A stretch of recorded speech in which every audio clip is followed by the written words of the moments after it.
नमस्कार दोस्तों, स्वागत है आपका हमारे यूट्यूब चैनल पर। आज मैं आपको हिस्ट्री के कुछ इंपॉर्टेंट क्वेश्चन एंड आंसर दिखाने वाली हूँ। पहला क्वेश्चन जो हमारा है वो दिल्ली सल्तनत में इक्ता प्रणाली के क्रमिक विकास का आलोचनात्मक विश्लेषण करें। इक्ता प्रणाली क्या थी और किसने शुरू की थी? जो मध्ययुगीन काल के दौरान दिल्ली के सुल्तान थे, उनके द्वारा ये इक्ता प्रणाली शुरू की गई थी। इक्ता प्रणाली में था क्या? जो इक्ता प्रणाली ने राजस्व प्रशासन में महत्वपूर्ण भूमिका निभाई। इस प्रणाली के तहत जो सुल्तान होता था ना, वो अपनी सेना में से कुछ लोगों को चुनता था। एक जगह पर सैन्य को अधिकारी को बनाया जाता था कि वह अपने राज्य में कुछ नियम बनाएंगे।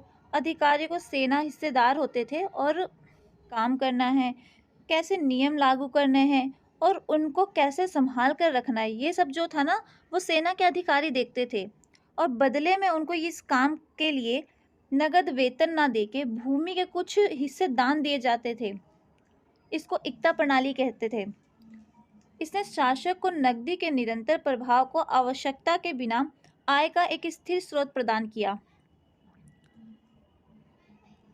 बदले में इक़्तिदारों को अपने क्षेत्र में कानून बनाने,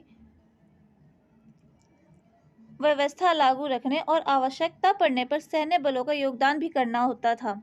मतलब ये होता था कि जब भी सुल्तान को कहीं युद्ध करना है किसी दूसरे राज्य से या किसी से भी, तो इन्हें अपनी सेना उन्हें ना देनी पड़ती थी कि वह जाके उनकी सेना के साथ लड़ाई करे। इसीलिए वो ज़्यादातर इक़्तिदार बनाते थे। इक़्तिदार कौन होते थे? जिनको ये भूमि दी जाती थी, वो इक़्तिदार कहलाते थे।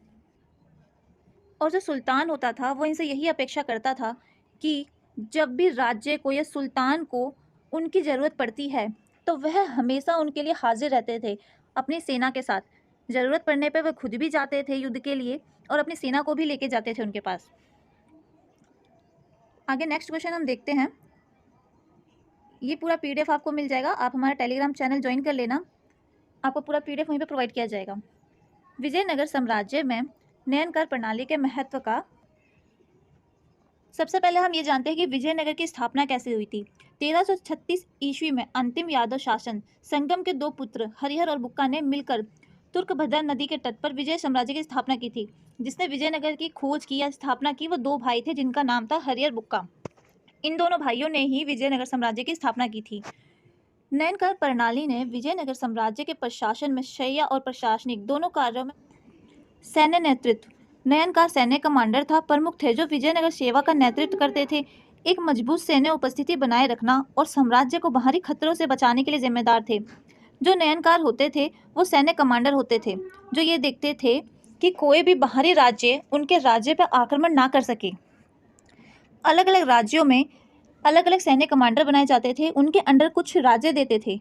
जैसे प्रांतों का प्रशासन हो गया, प्रांतों का प्रशासन उनको एक प्रांत या जो जगह क्षेत्र होता है ना, वो उनको दिया जाता था कि आप ही यहाँ पे देखरेख करोगे, जो भी कानून व्यवस्था बनेगी वो आप ही बनाओगे, लोगों के बीच में कैसे संबंध स्थापित करना है ये सब वही देखते थे। साथ में कैसे टैक्स वसूलना है क्षेत्रों से, मतलब वहाँ पे लोगों को टैक्स वगैरह इंक्लूड करना, सारा काम इन्हीं का होता था। राजस्व संग्रह। नयनकार अपने संबंधित क्षेत्र में राजस्व संग्रह शामिल थे। वे शाही खजाने में आय एक स्थिर प्रभाव सुनिश्चित करने के लिए जिम्मेदार थे।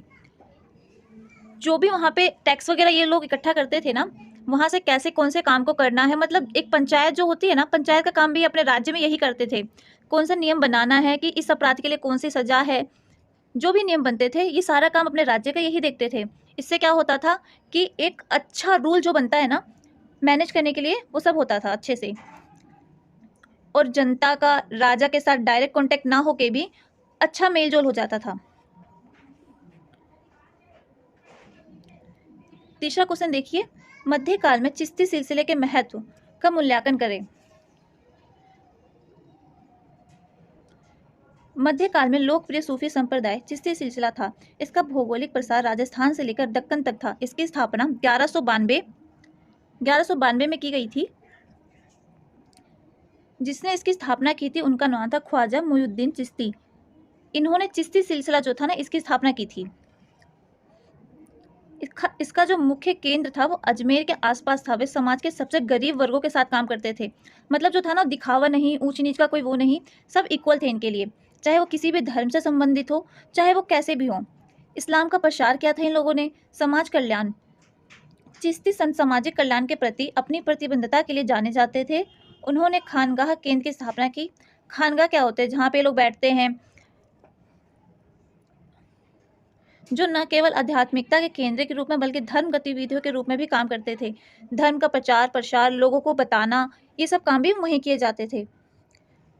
सांस्कृतिक प्रभाव। चिश्ती संतों ने मध्य एशिया इस्लामी परंपरा और दक्षिण एशिया को स्वदेशी संस्कृतियों के बीच सांस्कृतिक अंतर को बांटने में महत्वपूर्ण भूमिका निभाई। बहुत अच्छा सांस्कृतिक प्रभाव जो था ना, और धर्मों को भी इसने अपनी तरफ बहुत ज़्यादा आकर्षित किया था। मतलब ऐसा नहीं था कि कुछ लोगों के लिए ही था, ये हर धर्म के लिए चीज़ बनी थी कि कोई भी इसमें आ सकता था, मिल सकता था, और ना ही कोई जोर ज़बरदस्ती थी, अपनी इच्छा से। देखिए सारे छोटे छोटे की पॉइंट्स हैं जो आपको समझने के लिए बनाए गए हैं बस। बाकी एक बार आपको समझ में आ जाएगा तो एक्सप्लेन तो आप खुद भी अच्छे से कर लोगे, समझना जरूरी है। नेक्स्ट क्वेश्चन है आपका, अकबर से औरंगजेब के समय तक मनसबदारी व्यवस्था विकास की विवेचना कीजिए। मनसबदारी, अभी जो आपने एकता प्रणाली पढ़ी है ना, बिल्कुल वैसे ही है ये। मनसबदारी भी आपको वैसी ही है। अगर एक क्वेश्चन आपको क्लियर होगा ना तो आप दोनों क्वेश्चन आराम से कर सकते हो। मनसबदारी का अर्थ होता है पद, दर्जा या ओहदा। किसी को ऐसा पद देना, किसी को ये दर्जा देना, हाई पोस्ट देना कि ये इंसान ये काम करेगा, इसी को मनसबदारी कहा जाता है। ये फारसी का शब्द है। और जो मनसबदार होते थे ना, व्यक्ति को सम्राट मनसब देता था, उसे व्यक्ति को मनसबदार कहा जाता था। और जो इनकी एक लिमिट होती थी, देखिए, सेना को दशमलव के आधार पर संगठित किया। सबसे छोटा एकांश यूनिट या इकाई 10 का था। जो सबसे छोटा मनसबदार होता था ना, वो 10 का था। मतलब इनकी 10 सेना होती थी, 10 तक होती थी। और जो सबसे बड़ा था, उनके पास कम से कम 10,000 तक, मतलब सिपाही जो होती है ना, सेना 10,000 तक, उन्हें तोमान कहा जाता था। सेना अध्यक्ष को खान कहकर पुकारा जाता था। मनसबदारी व्यवस्था का आरंभ अकबर ने अपने शासनकाल के 19वें वर्ष 1575 में किया था। मनसबदारी की जो स्थापना थी ना, वो क्या कहता अकबर ने की थी। पदों को उसने जात या सवार नाम के 2 भागों में विभाजित किया था।